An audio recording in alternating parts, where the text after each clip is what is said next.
Hello friends, అందరికీ నమస్కారం. Telugu life story వింటున్న ప్రతి ఒక్కరికి థ్యాంక్ యూ సో మచ్. ఈ స్టోరీ ఏమిటి అంటే, మీ జీవితంలో గనక ఎక్కడైనా సరే ఇన్సల్ట్ చేసిన వారు, లేదా మీరు ఇన్సల్ట్ గనక పోతే మీరు ఎలా ఫీల్ అవుతారు, ఎలా ఫీల్ అయ్యారు అనే గురించి మాత్రమే ఈ స్టోరీ.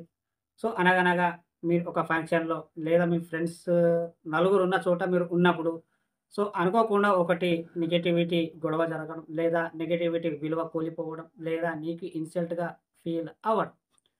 ఇదంతా పక్కన పెడితే, సో, నలుగురితో ఉన్నప్పుడు, నలుగురు ఫ్రెండ్స్ ఉన్నప్పుడు, మీరక్కడ ఉన్నప్పుడు మిమ్మల్ని కించపరుచు మాట్లాడుతూ, లేదా నీ మనసుని బాధ పెట్టేలా మాట్లాడుతూ, నిన్ను తక్కువ చేసి చూసినప్పుడు, లేదా నలుగురున్నప్పుడు నీ గురించి ఏదో ఒక టాపిక్ చెప్పి వాళ్ళందరూ నవ్వుకోవడం. సో, వాళ్ళు నవ్వుకున్నారని అప్పుడు నువ్వేమనుకుంటారు అంటే, నాకు ఇన్సల్ట్ జరిగింది. నన్ను ఏ విధంగా చూస్తున్నారు అని మీరు ఫీల్ అవుతారు.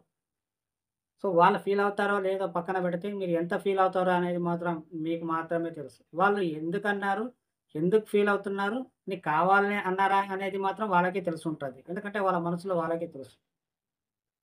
కావాలని చేశారా? లేదా కావాలని నువ్వు ఏడిపించడానికి చేస్తున్నారా? అంటే, ఫస్ట్ నువ్వు ఇన్సల్ట్ అవుతున్నావా? లేదా? అని నీ గురించి నువ్వు క్లారిటీ తీసుకోవాలి. నలుగురు నిన్ను చూసి నవ్వుతున్నారు, నవ్వుకుంటున్నారు అంటే, నీ ముఖం చాలా చిన్నగా పెడతావు. లేదా నువ్వు ఏదైనా ఒక సీరియస్‌గా అవుతావు. లేదా వాళ్ళు ఇంకా నిన్ను కోపం రాడానికి వాళ్ళు ఇంకా ఇన్సల్ట్‌గా చేసేలాగా, నీకు ఇన్సల్ట్‌గా ఫీల్ అయ్యేలాగా వాళ్ళు ఇంకా ఎక్కువ చేస్తారు. అదంతా పక్కన పెడితే మీరు ఎలా ఫీల్ అవుతున్నారు అనేది నీకు మాత్రమే తెలిసుండాలి. ఒక ఎగ్జాంపుల్ చెప్తే మీరు బైక్ మీద పోతుండగా మీరు అమ్మాయిలు చూసో లేదా అబ్బాయిలు చూసో కింద పడ్డప్పుడు వాళ్ళందరూ నవ్వుతూ ఉంటారు. వాళ్ళు నవ్వుతూ ఉంటారు. వాళ్ళకు నవ్వు వస్తది కాబట్టి నవ్వుతూ ఉంటారు. కానీ మీరేమో థింక్ చేస్తారు అంటే, నేను కింద పడ్డందుకు నాకు ఇన్సల్ట్ జరిగింది. వాళ్ళు నన్ను చూసి నవ్వుకున్నారు అంటారు. ఒక సైడ్ నెగటివిటీగా ఆలోచించినప్పుడు అలాగే అనిపిస్తుంది. పాజిటివిటీగా ఆలోచించినప్పుడు సో, వాళ్ళకు నవ్వొచ్చింది కాబట్టి నవ్వుతున్నారు. సో, ఫీల్ అవ్వాల్సిన అవసరమే లేదక్కడ. కొన్ని కొన్ని విషయాలు నువ్వు ఏమంటారు? అందరికి నచ్చేలా చేసే పని కూడా అందరికి నచ్చేస్తుంది. కొన్ని కొన్ని విషయాలలో మీరు ఈ పని నచ్చొద్దు అంటే వాళ్ళకు అదే పని నచ్చుతుంది. అలాగే నువ్వేం చేయాలనుకున్న ఒక మాట అంటావు. అలాంటప్పుడు చిన్న చిన్న మాటలకి నువ్వు ఫీల్ అవుతూ ఉంటావు. చిన్న చిన్న గొడవలు పెద్దగా అవుతూ ఉంటాయి. నలుగురు ఉన్నప్పుడు నేను ఏదో మామూలుగా క్యాజువల్‌గా అన్న మాటకి మీరు పెద్ద సాగదీస్తారు. సో, నాకు ఇన్సల్ట్ చేశారు అని. వాళ్ళు నవ్వుకొని లేదా వాళ్ళు అక్కడే నీ గురించి మాట్లాడుకొని అక్కడే కూర్చున్న చోటనే వదిలిపెడతారు.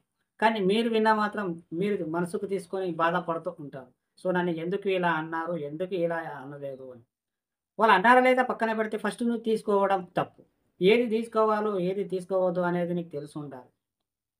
మీ ఫ్రెండ్స్ ని మీరు మీద్ మీరు ఫ్రెండ్‌షిప్‌లో నలుగురు ఉన్నప్పుడు టైమ్ పాస్ కాలేనప్పుడు ఏదో ఒక టాపిక్ తెచ్చి మీకు మాట్లాడుతూ ఉంటారు. అలా మాట్లాడుతుండగా నీ టాపిక్ గురించి వచ్చినప్పుడు అది నెగెటివ్ కావచ్చు, పాజిటివ్ కావచ్చు. నీకు నచ్చని విషయమైనా సరే. వాళ్ళేం చేస్తారంటే నలుగురు నవ్వడానికి టాపిక్ తెచ్చినప్పుడు మీరు ఫీల్ అవుతారు. ఖచ్చితంగా అక్కడ గొడవ కూడా జరుగుతుంది. ఎందుకంటే నీ కోపాన్ని బట్టి ఉంటుంది. ఒకరిని బాధపెట్టి చేసేలాగా ఏ కామెడీ ఉండకూడదు.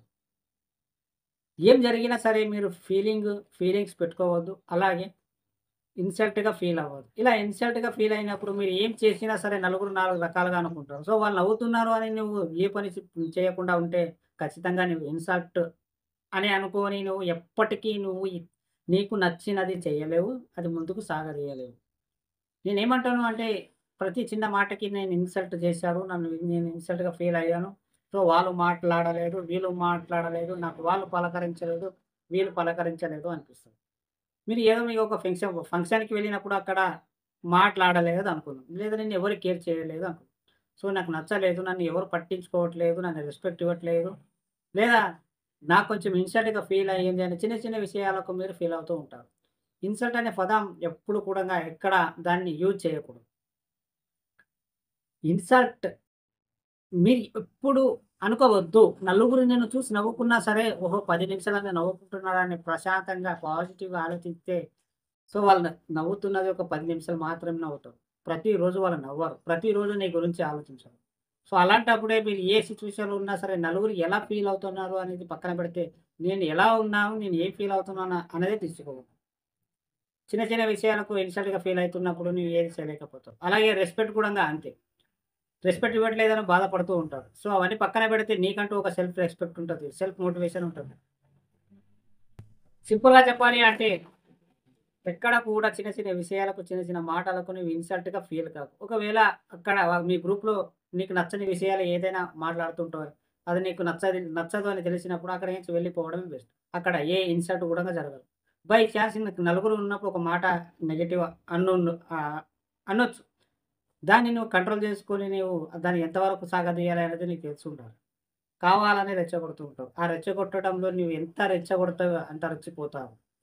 అన్నీ నీ చేతుల్లోనే ఉన్నాయి. ఎక్కడ కూడా నీ ఫెయిల్ గావు. ఇన్‌స్టంట్‌గా ఫెయిల్ గావు. ప్రతి చిన్న చిన్న విషయాలకు నువ్వు ఇన్‌స్టంట్‌గా ఫెయిల్ అయినప్పుడు ఇంకా ఎక్కువ చేస్తారు. సో, ఎవరేమనుకున్నా సరే నీకంటూ ఒక సెల్ఫ్ రెస్పెక్ట్ ఉండి నీకు నచ్చింది చెయ్యి. అర్థమైందా? చిన్న చిన్న విషయాలకు లేదా నీ ఫ్రెండ్స్ ఒక మాట అన్నారు, లేదా నిన్ను వాళ్ళొక మాట అన్నారు. ప్రతిరోజు ఒకటి జరుగుతూనే ఉంటాయి. ప్రతిరోజు ఒక నీ మనసుకి బాధ కలిగే మాటలు కూడా ఉంటాయి. ఎంత ప్రయత్నించినా సరే రోజు మొత్తం నీకు హ్యాపీగా ఉండదు. అర్థమైందా ఫ్రెండ్స్? మీరెక్కడ కూడా ఇన్‌సల్ట్‌గా ఫీల్ కాకండి. ఏం జరిగినా మన మంచికే అని మీరు ముందుకు సాగండి. ఈ స్టోరీ మీరు పూర్తిగా విన్న ప్రతి ఒక్కరికి మనస్పూర్వకంగా థాంక్ యూ సో మచ్.